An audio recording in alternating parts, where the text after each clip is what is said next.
7ஆம் வகுப்பு தமிழ் கவிதை ஒரு வேண்டுகோள். இயற்றியவர் தேனரசன் அவர்கள். தேனரசன் தமிழாசிரியராக பணியாற்றக்கூடியவங்க. தேன் எடுக்கக்கூடியது தேனீன்னு சொல்லி ஞாபகத்துல வச்சுக்கிடுவோம்.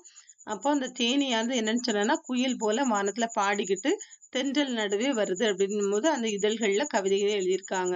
அப்போ தேனரசன் வானம்பாடி குயில் தென்றல் போன்ற இதழ்கள்ல கவிதை எழுதியிருக்காங்க. இவரது கவிதைகள்ல சமுதாய சிக்கல்கள் எள்ளல் சுவையோடு வெளிப்படக்கூடியதா காணப்பட்டுச்சு. மண் வாசல், வெள்ளை ரோஜா, பெய்து பழகி மேகம் ஆகிய கவிதை நூல்கள் எழுதியிருக்காங்க.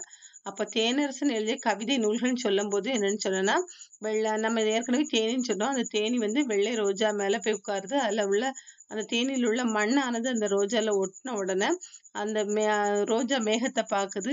மேகம் நல்லா என்ன செஞ்சிருக்கு, கூடி இருக்கணும்னா இது இப்ப மழை பெய்யும். அப்ப அந்த மண்ணானது நீங்கிரும் அப்படின்னு சொல்லி ஞாபகத்துல வச்சுக்கிட்டீங்கன்னா, மண் வாசல், வெள்ளை ரோஜா, பெய்து பழகிய மேகம் கவிதை நூல்கள் ஞாபகத்துக்கு வந்துரலாம்.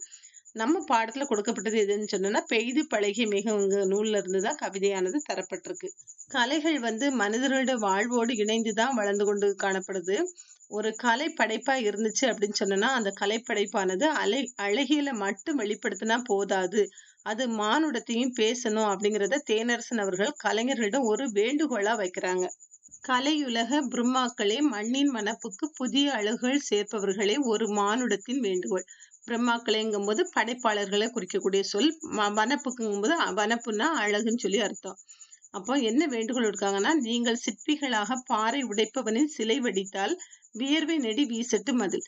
சிற்பி என்னன்னு சொன்னா, பாறை உடைப்பவனுடைய சிலையை வடிக்கும் போது அந்த உடைப்பவனுடைய உடல்ல இருந்து வெளிவரக்கூடிய வியர்வை நெடியானது என்ன செய்யணும், அந்த சிற்பத்துல காணப்படணும் அப்படிங்கிறத எடுத்து சொல்றாங்க. வயல்வெளி உழவனின் உருவ வார்ப்பினில் ஈர மண் வாசம் இருக்க வேண்டும் அதில். அந்த அந்த சிற்பத்துல என்னன்னு சொன்னா, ஈர மண் வாசமும் என்ன செய்யணும், காணப்படணும். ஓவியர்களாக தாய்மையின் பூரிப்பை சித்திரமாக்கினால் அவள் முகப்பொலிவில் வழித்தெடுக்குமாறு இருக்கட்டும் கரிசன பாச உணர்வுகள். பூரிப்புங்கிறது மகிழ்ச்சி குறிக்கக்கூடிய சொல்லு. அப்ப அந்த தாய்மையுடைய மகிழ்ச்சியை வெளிப்படுத்தும் போது கரிசன பாச உணர்வுங்கும் போது அன்பும் பாசமும் நிறைந்திருக்கணும் அந்த சிற்பத்துல அப்படின்ட்டு. ஒரு சின்ன மழலை சித்திரமா பால்மணம் கமழ வேண்டும் அதன் பளிங்கு மேனியில். அப்போ சின்ன மழலையுடைய சித்திரமா இருந்துச்சுன்னா அந்த பளிங்கு மேனியில பால்மணம் கமழணும். ஆல்ப்ஸ் மலை சிகரங்களா, அட்லாண்டிக் சமுத்திர அலைகளா, அமேசான் காடுகளா, பனிப்படர் பள்ளத்தாக்குகளா, தொங்கும் அதிசய தோட்டங்களா, இயற்கையின் பிரமிப்பு எதுவும் கலைவடிவு கொள்ளலாம். இயற்கையுடைய பிரமிப்பானது என்ன செய்யலாம், கலைவடிவு கொள்ளலாம். ஏதாயினும் இதை நினைவில் கொள்ளுங்கள், மானுட அடையாளம் ஒன்று இருக்க வேண்டும் அதில் கட்டாயம். மனிதன் இல்லாத இணையாத எந்த வனப்பும் வனப்பில்லை. என்னன்னு சொன்னா, ஒரு மனுஷனானவன் இணையும் போதுதான் அந்த சித்திரத்துக்கே உயிரானது காணப்படக்கூடிய அளவுல அது காணப்படுது. அதனாலதான் மனிதன் இல்லாத இணையாத எந்த வனப்பும் வனப்பில்லை. எந்த அழகும் அழகு கிடையாது. அவன் கலவாத எதிலும் ஜீவ உயிர்ப்பில்லை. ஜீவனுடைய உயிர்ப்பானது என்ன செய்யாது, காணப்படாது அப்படின்னு சொல்லிட்டு தேனரசன்கிறவங்க அருமையான முறையில இந்த கவிதையில எடுத்து சொல்லியிருக்காங்க.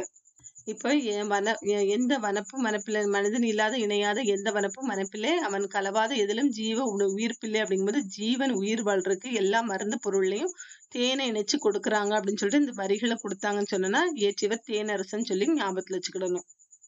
மதிப்பீடு. மயிலும் மானும் வனத்திற்கு, வனப்புங்கிறது அழகு, வனத்திற்குன்னா அழகு. மிளகை வற்றலின் நெடி தும்மலை வரவழைக்கும்.